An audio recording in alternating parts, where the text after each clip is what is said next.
매주 이 시간은 그레이스 미션 대학원에서 보내드리는 칼럼 시간으로 함께 하십니다.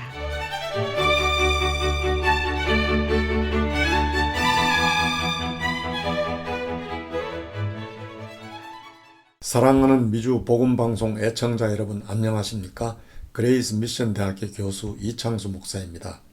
인물로 배우는 교회사, 지난 시간에는 기독교 신앙의 변호자 저스틴 마르트에 대해서 알아보았습니다. 오늘은 이레니우스와 초기 기독교 이단 종파인 영지주의에 대항하는 이레니우스의 논쟁에 대해 알아보도록 하겠습니다.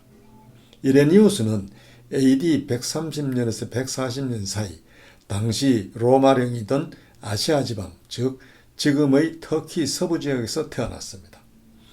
젊은 시절 그는 사도 요한의 제자로서 서머나의 감독이던 폴리카브로부터 가르침을 받았고, 후에 그는 고을, 즉 지금의 프랑스 지방으로 가서 리옹에 있는 교회의 장로가 되었습니다. AD 177년경 로마의 황제 마르쿠스 아를레우스의 모진 기독교 박해로 리옹의 포티누스 감독과 다른 약 50여 명의 기독교인이 리옹과 비엔나에서 순교를 하자 이레니우스는 포티누스를 계승하여 리옹의 감독이 되었습니다. 이레니우스는 2세기 영지주의자들과의 논쟁에서 교회를 지킨 중요성 때문에 그는 교회사에서 아주 중요한 위치를 차지하고 있습니다. 영지주의는 기독교 정통파에 합류하여 세력을 얻지 못하고 떨어져 나간 배교자들이 만든 이단 종파입니다. 이들은 유대주의, 헬라 철학, 이교, 그리고 기독교로부터 따온 여러 요소들을 가지고 형성한 여러 갈래의 혼합주의 종교운동입니다. 기원후 1세기부터 3세기까지 정통 기독교에 침입하여 기독교를 몹시도 괴롭힌 영지주의는 사도들은 물론 속사도들도 그들의 서신에서 영지주의를 강력히 경고하고 있는 것을 볼 수 있습니다. 영지주의자들은 인간의 참된 본질은 영적이며 구원받은 인간 안에 있는 본질적인 원리는 그 안에 심겨진 본성 또는 영적인 씨이다라고 합니다. 정통 기독교는 인간의 구원이 예수 그리스도를 믿는 믿음을 통해 구원이 가능하다고 가르치는 반면, 영지주의는 육체보다는 영혼과 지식을 통한 깨달음을 중요시하며 이 깨달음을 통해 인간의 영혼은 물질계를 벗어나 자유롭다고 주장하였습니다. 따라서 영지주의는 지식과 깨달음을 통해 물질계의 속박으로부터 자유함을 얻고 또 인간의 지고한 지성을 알게 되며 또 신성을 알아서 이것이 구원의 수단이 된다고 하였습니다. 그러나 이레니우스는 인간은 영과 육의 혼합체로서 하나님이 만드신 존재이며 영혼이 육체의 도움으로 죄를 짓는 게 아니라 육체가 영혼의 도움으로 죄를 짓는 것이라고 하였습니다. 구속받은 사람은 제3의 요소인 성령을 받으며 성령은 육체가 하나님과 교제할 수 있도록 준비시키고 적응시킴으로써 육체의 구원에 영향을 미치는 역할을 한다고 하였습니다. 아담 안에서 상실된 것이 그리스도 안에서 또 그 믿는 믿음으로 성령을 통하여 회복이 되는 것입니다. 그리고 육체는 부활할 때 살아서 일어나며 불순종한 자는 영원한 형벌을, 의인은 영생을 소유한다고 하였습니다. 이레니우스는 계시록에서 천년왕국과 종말론을 중요하게 인용하고 있습니다. 천년왕국은 하늘의 본향을 위하여 육신을 준비시키며 문자적인 부활은 영혼의 구원만을 중요하게 다루는 영지주의자의 영육의 이원론적 구원을 반박하는 데 중요한 근거가 되는 내용들입니다. 교회와 영지주의의 논쟁은 누가 사도적인가 하는 문제로 옮겨갔습니다. 그들 모두는 자신들의 가르침이 사도들을 통하여 주께로부터 전수되어 왔다고 주장하였습니다. 과연 어느 쪽이 옳은가 하는 중요한 문제에 봉착하게 됩니다. 이레니우스는 사도들의 성서가 그들의 가르침을 보존한다는 입장을 취하였습니다. 성경은 영감되었고 권위가 있으며 사도적인 전통, 즉 그들의 가르침은 성경에서 발견되며 교회에서 보존되어 왔다는 것입니다.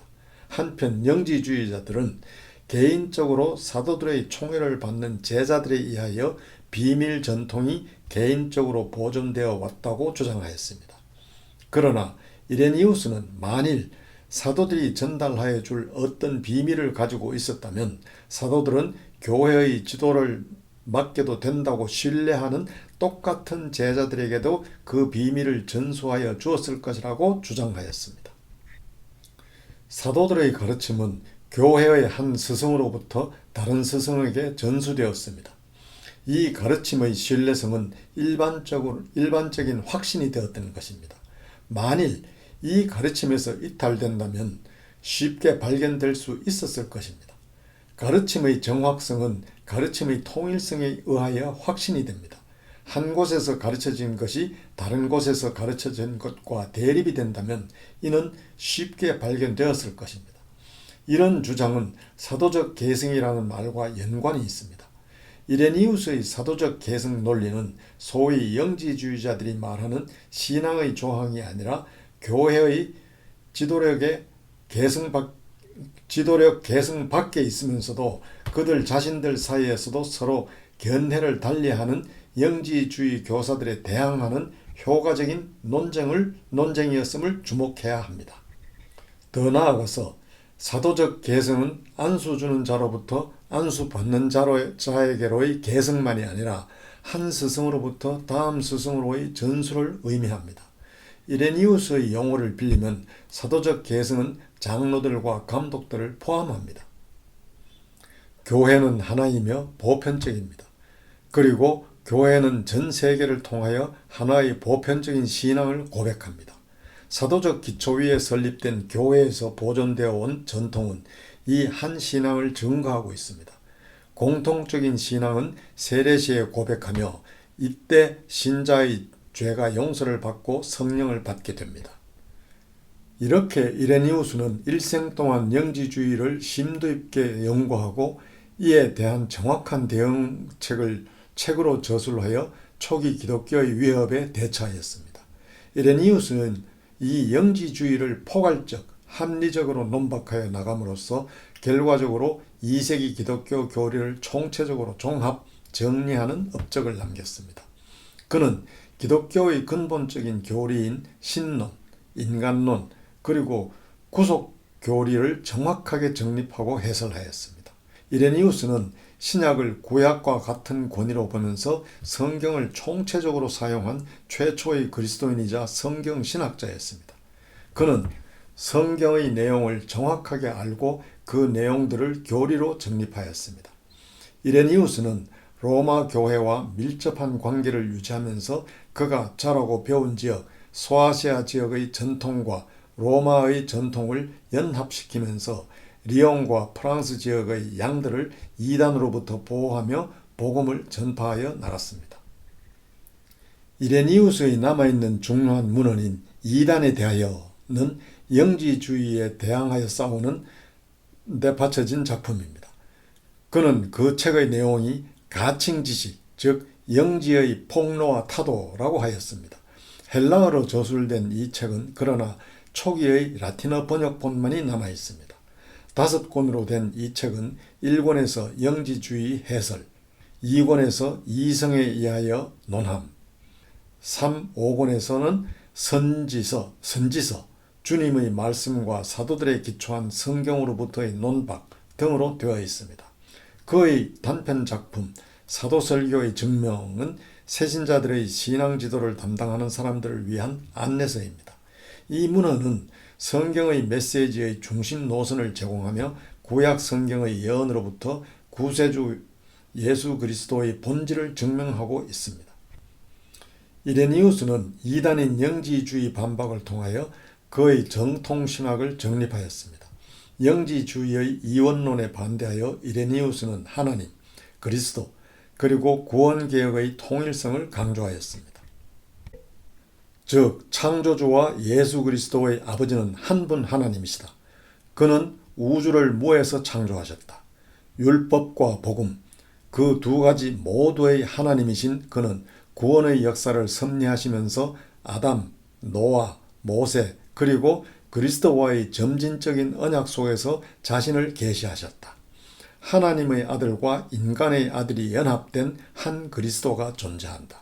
그는 선재하셨으며 구약에 예언된 분이시며 인류의 구원을 위하여 성육신하셨다. 그의 인간 육체의 실체는 동정녀 마리아에게서 나셨다. 하나님의 구원 계획은 창조와 구속, 구약과 신약을 연합시켰다. 그리스도인은 이제 더 이상 모세의 율법 하에 있지 않다. 그리고 그리스도의 복음은 율법과 연속성이 있으며 율법과 모순되지 않는다. 거룩한 계획의 통일성은 그리스도가 아담의 불순종과 그 결과를 뒤엎으셨다. 죄가 자유의지를 통해 왔으나 하나님께서는 인간이 그리스도의 사역을 통하여 제시된 은혜를 자유롭게 받아들일 수 있도록 인도하신다 등으로 이레니우스는 논증하고 있습니다. 하나님의 은혜에 반응하는 인간의 자유의지는 이레니우스가 영지주의의 이론을 물리치는 데 있어 매우 중요합니다. 결과적으로 이레니우스가 초점을 맞추고 있는 특별한 관심은 인간과 구속, 교회와 성경에 대한 견해요 그 정리입니다. 이레니우스의 성경으로부터의 논증과 그의 성경 사용은 당대에 이미 신약 정경이 존재하였음을 의미합니다. 이레니우스가 교리와 관련된 여러 성경 구절들을 결합하거나 한 성경을 다른 부분의 성경을 해석하는 데 인용하고 있는 것은 이레니우스가 이미 어느 정도 완성된 정경의 목록을 가지고 있었다는 사실을 보여줍니다. 신약 성경을 중요시한 그는 성경의 내용과 어휘들을 정확하게 알고 있었습니다. 구약은 그리스도에 대한 증거의 책이라고 하며 그는 구약에 대하여 기독론적, 비문자적 해석을 제시하지만 그리스도 이전과 그 이후, 그리스도 이후를 구분합니다. 이레니우스가 교회의 전통에 호소하는 것은 사도들의 가르침의 정확한 이해를 하기 위함이었습니다. 그의 진리의 정경이라는 귀절은 다른 사람들이 신앙률이라 부르는 것을 언급하는 것입니다. 이것은 사도들의 가르침의 내용을 요약한 것을 의미하며 성경을 해석하고 사도들의 신앙을 결정하는 데 표준으로 사용되었습니다. 후에 서방교회에서 발견된 것들은 그가 말한 것 이상으로 이레니우스의 사상을 잘 전하고 있습니다. 이레니우스는 자신의 사도적 계승에 관한 논쟁에서 로마 교회를 대표 교회로 삼았습니다. 사도적 신앙이 로마 교회에서 전수되어 왔으며 결국 이 교회의 동의가 필요하다는 확신은 로마 가톨릭 등에서 많은 다른 해석을 낳았습니다. 성만찬에서의 그리스도의 육체적 임재의 실체는 물질적인 요소를 평가절하시키는 영지주의에 대항하여 이레니우스가 확신하였던 것입니다. 이레니우스의 주장에서 성경적인 요소의 강조와 그리고 창조, 구속, 부활 중심의 성경적 교리의 변호는 기독교의 모든 분야에서 이레니우스를 아주 중요하게 만들어 주었습니다. 후기 자료에 의하면 이레니우스는 AD 202년경에 순교하였다고 합니다. 그럼 미주복음 방송 애청자 여러분, 내주 이 시간에 다시 뵙겠습니다. 안녕히 계십시오.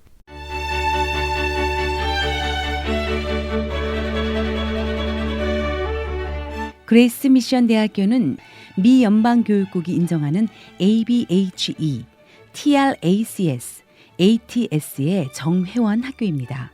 학교에 관한 자세한 문의는 전화 714-525-0088 또는 웹사이트 gm.edu를 방문해 주시길 바랍니다.